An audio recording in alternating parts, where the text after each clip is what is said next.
Good afternoon children.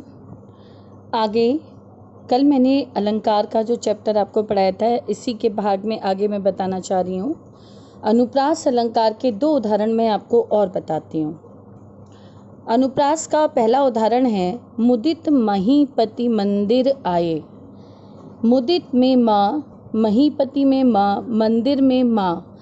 इस पूरी काव्यांश की या कविता की लाइन में जो है माँ वर्ण की आवृत्ति हुई है, इसलिए यहाँ पर इस काव्य की पंक्ति में माँ वर्ण होगा। माँ वर्ण यानी कि अनुप्रास अलंकार होगा। अगला है चारु चंद की चंचल किरणें खेल रही थीं जल थल में।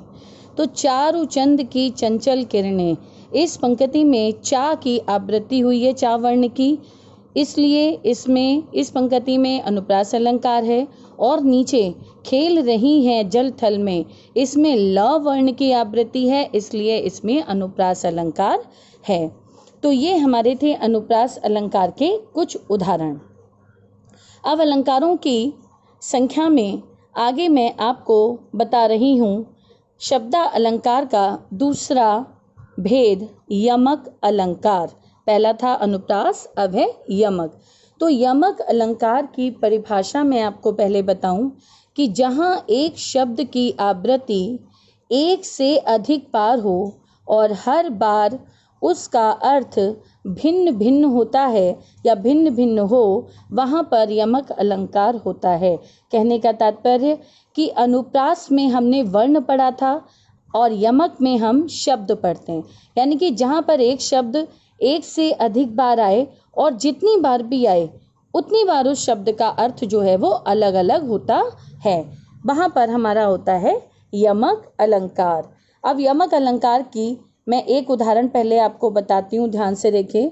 कनक कनक ते 100 गुनी मादकता अधिकाए, या खाए बौरात है बा पाए बौराए। इस पूरी पंक्तियों में कनक कनक ये शब्द एक जैसा है और 2 बार आया है, यानी एक से अधिक बार आया है। इस शब्द की आवृत्ति हुई है, इसलिए इस दोनों शब्दों के अर्थ अलग अलग हैं। पहले कनक का अर्थ है धतूरा तथा दूसरे का अर्थ है सोना। इसी प्रकार से एक मैं आपको और बोलती हूँ, 3 बेर खाती थी बे 3 बेर खाती थी। इसमें बेर बेर शब्द 2 बार आया है। एक बेर का अर्थ है फल, खाने वाला, और दूसरा बेर का मतलब है बार। ठीक, आगे कुछ अन्य उदाहरण भी मैंने आपको लिख के बताए हैं, इन पर आप नजर डालिए। जैसे पहला है काली घटा का घमंड घटा। इस पूरी पंक्ति में घटा शब्द 2 बार आया है। पहली घटा का मतलब है कि बादल या बदली कह सकते हो, जो आसमान में बादल छाए रहते हैं वो। दूसरी घटा का मतलब है कम होना। तो 2 बार घटा शब्द है, लेकिन अर्थ दोनों का अलग अलग है। अगला है खग कुल कुल सा बोल रहा। ठीक है, तो इसमें एक है खग कुल यानी कुल यानी समूह, कुल कुल यानी कुल की आवाज। तो दोनों का, एक कुल का है समूह, दोनों दूसरे कुल की आवाज, जो अर्थ है वो है आवाज। अगला जेते तुम तारे तेते नभ में ना तारे हैं। तो जेते तुम तारे, तारे शब्द एक बार आया, तेरे तेते नभ में ना तारे हैं, तारे शब्द दूसरी बार आया। लेकिन इन दोनों तारे शब्द का जो अर्थ है वो अलग अलग होगा। इसका अर्थ है, तारे शब्द का एक का मतलब है तारना, ठीक है, और दूसरे का मतलब है तारे जो आकाश में होते हैं। अगला तू मोहन के उर्वशी है उर्वशी समान। यानी पहले उर्वशी शब्द जो है वो 2 बार आया है, दोनों का अर्थ अलग है।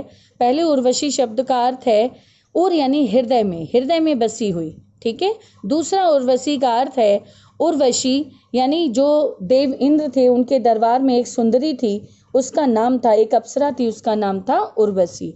तो यहाँ पे उन दोनों के अर्थ अलग अलग हैं। तो कहने का तात्पर्य है कि यमक अलंकार जहाँ पर एक शब्द की आवृत्ति एक से अधिक बार हो और हर बार उसका अर्थ जो है, उन शब्दों का अर्थ जो है भिन्न भिन्न हो, अलग अलग हो, यमक अलंकार कहलाता है। अगला है हमारा इसी में शब्दा अलंकार का जो तीसरा भेद है वो है श्लेष अलंकार।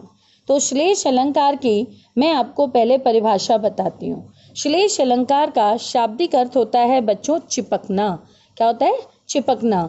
यानी कहने का तात्पर्य यह है कि श्लेष अलंकार वहाँ होता है जहाँ एक शब्द से दो या दो से जो अर्थ होते हैं, दो या दो से अधिक चिपके होते हैं, यानी एक शब्द में दो या दो से अधिक अर्थ चिपके होते हैं, वहाँ पर श्लेष अलंकार होता है। तो श्लेष अलंकार का जो हम आपको उदाहरण बताने जा रहे हैं वो हमारा उदाहरण है कि दे रहा हो कोकिल सानंद, सुमन को ज्यों मधुमेह संदेश।